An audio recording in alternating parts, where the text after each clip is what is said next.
మీ blood group B అయితే మీరు చాలా జాగ్రత్తగా ఉండాలి. ఎందుకంటే హార్ట్ అటాక్స్ వచ్చేటువంటి ఛాన్సెస్ ఎక్కువ. అలాగే వైరస్కి రెసిస్టెన్స్ కూడా చాలా తక్కువ ఉంటుంది. మన కోవిడ్ అయింది కదా, కోవిడ్ అప్పుడు చాలామంది బి బ్లడ్ గ్రూప్ ఉన్న వాళ్ళు తొందరగా ఎక్కువ అటాక్ అయ్యారంట. అటాక్ అయిన వాళ్ళు రికవరీ రేట్ కూడా వీళ్ళకి చాలా స్లో ఉంది. అంటే 1 వీక్లో రికవరీ అయ్యేది కాస్త 4-5 వారాలు పట్టేటువంటి కేసు. ఇమ్యూనిటీ లెవెల్స్ లో ఉంటాయి ఇటువంటి వాళ్ళకి. వీళ్ళకి బ్రెయిన్ స్ట్రోక్ వచ్చేటువంటి ఛాన్స్ ఉంటుంది. ఎందుకంటే బ్లడ్ ముఖ్యంగా సన్నగా ఉన్నటువంటి బ్లడ్ వెజల్స్ ఎక్కువ తొందరగా క్లాట్ అయిపోతూ ఉంటుంది. అంటే ఇన్ఫ్లమేషన్ లెవెల్స్ ఎక్కువ పెరిగిపోతాయి వీళ్ళకి. అందుకని బ్రెయిన్ స్ట్రోక్ వచ్చేటువంటి ఛాన్స్ ఒకటి, హార్ట్ ఫెయిల్యూర్ అంటారు, కంజెస్టివ్ కార్డియాక్ ఫెయిల్, ఇటువంటి ఉన్నటువంటి సడన్గా కొలాప్స్ అయిపోతూ ఉంటారు. ఇటువంటి వాళ్ళు చాలా జాగ్రత్త. మీ బ్లడ్ గ్రూప్ బి అయితే చాలా జాగ్రత్తగా ఉండాలి. అలాగే ఆటో ఇమ్యూన్ టెండెన్సీ కూడా ఉంటుంది వీళ్ళకి. అంటే ఈ rheumatoid arthritis, psoriasis, vitiligo, SLE, రొమాటిక్ heart disease, ఇటువంటి అన్నీ కూడా వీళ్ళకి ఖచ్చితంగా వచ్చేటువంటి ఛాన్స్ ఉంటుంది. మీ ఫ్యామిలీలో ఉన్నాయనుకోండి, ఆల్రెడీ మీ బ్లడ్ గ్రూప్ బికి వచ్చింది అనుకోండి,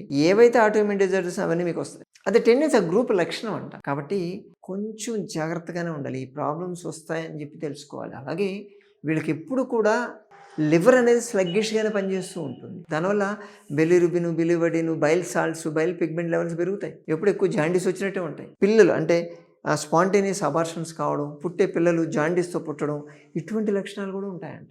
బి గ్రూప్ కొంచెం జాగ్రత్తగానే ఉండాలండి. బ్లడ్ గ్రూపు మీ గ్రూప్ను బట్టి, మీ పుట్టుకను బట్టే మీకు ఏ జబ్బులు రావాలనేది డిసైడ్ అవుతున్నప్పుడు బ్లడ్ గ్రూప్ ఇంపార్టెంట్ కాకుండా ఉంటుందా? షార్ట్ కదా, కొంచెం ఎలాబరేట్ వీడియో ఛానల్లో ఉంది, చూడండి.